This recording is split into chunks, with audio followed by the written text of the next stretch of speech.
What's up, folks? Here on the Facebook page, I wanted to do a quick dip in.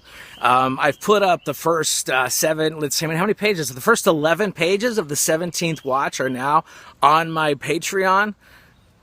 Only exists in image only, and if you want to get in on the Patreon, there's 3 levels you can do it, and they're all cheap, trust me. So if you want to come in and support what we're doing, the reality of the situation, folks, is we're in a situation right now where the information that we're sharing back and forth on Facebook, you know, it's open source for that matter. And so, you know, it's very open to everybody who has access to it. The things that we're going to need to be talking about moving forward, be it what's the best way to react inside of this situation where there are so many negative voices and negative feeds in your world that are asking you to choose, all right, the fear and the anxiety of a place that you're not. And they're profiting on it through ad placement. They're profiting on it through the micromanagement of your opinions. As we see that only outrage, only these empathetic stories of outrage drive web traffic, which drives profits, which drives the reason to go create more, which is why it's a TikTok sensation, you know, signing up for whatever events. And whoever takes the first $5, you want to come to the rally? Here's $5 to Planned Parenthood. Here's $5 to the NRA. Are you serious about this? Put your money where your mouth is, and we'll see who the first campaign to do that is. All right. So let's see. Beyond that, again, they're asking you to bring a fearful reality that is not where your reality is. And today on the Patreon, I'm going to be discussing the principle of points. Very simplistic. Again, we're understanding complex systems only through simplicity, okay? And the best way we can do this is a mathematical and linguistic approach to artificial intelligence. It is artificial intelligence that is bringing us information from places we can't go. And so for you folks here on the Facebook page, on the Twitter, wherever you're finding this, if you want to go to the Patreon, and we're going to have a good, 20, 30-minute talk on points. From a mathematical perspective, folks, we are observably witnessing disorder. A disorder from a population, a dissident voice in the world that is speaking against a majority of us who believe in first principles of faith and liberty, in human fairness and kindness and peace in the world. And we are brought to us an insurrection of violence and of reasons for you to act outwardly also violent, folks. We are existing in an information warfare right now. That's the reality of the situation, okay? And so they would like us to respond with with actual violence. Again, and they merchandise the violence. More stories, more sicknesses, more masks, more distrust in your fellow man, more fear. Every time you put it on is a reinforcement of this false narrative that is being sent to us, that they have merchandised the common cold and flu and created your idea to fall within the fearful trap of, is there a 2-week period where maybe you get it and maybe you don't? Why can't you take vitamin C? Why can't you speak out about it? Why can't you ask questions about it? That should be, as soon as you can't ask questions about a disease that no one can prove, and they're labeling the fact that you're very questioning that you're unhinged, angry, whatever the projections that people come, watch them come.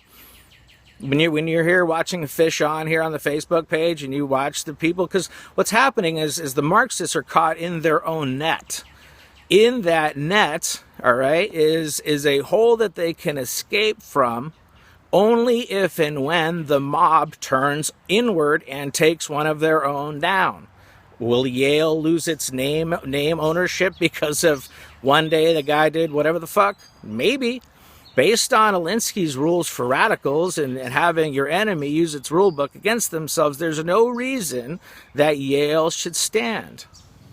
At this point right now, there's no reason that anybody, if you're not it doesn't matter what side of the aisle you're on, if you're not believing that your government is serving you in any way, you have your lawful right.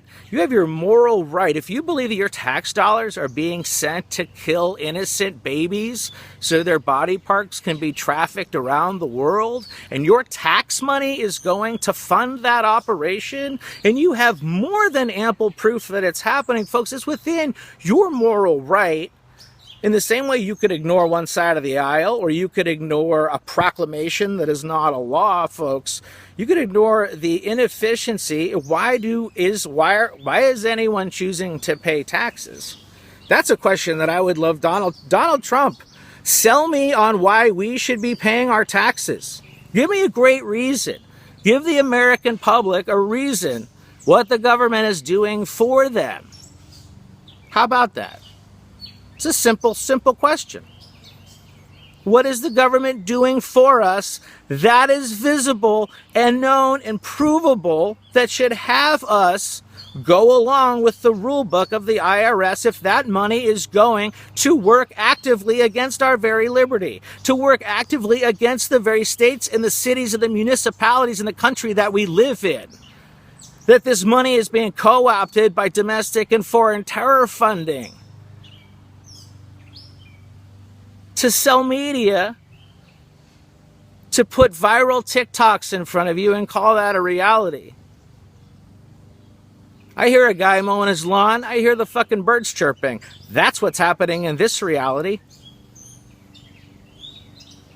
Are you experiencing different when you show up to someplace already ready? Your rhetoric is unhinged. Oh my God, it's blah blah. Enough. It's just, again, it's more censorship. Right now, the AIs can only be used for censorship right now and for marketing. It's the only two things that the AI can currently be used for.